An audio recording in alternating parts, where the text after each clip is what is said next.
खींचते रहो बस, खींच खींच।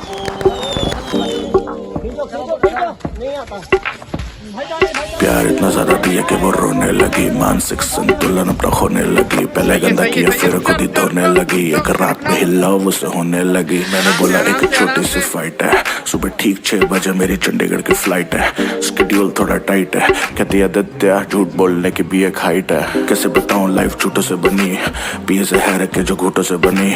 मेरी ना किसी इंसान से बनी तो बस कब्रिस्तान के भूतों से बनी। मैं कभी बहुत ज्यादा सैड, कभी बहुत ही फनी। मेरे गोया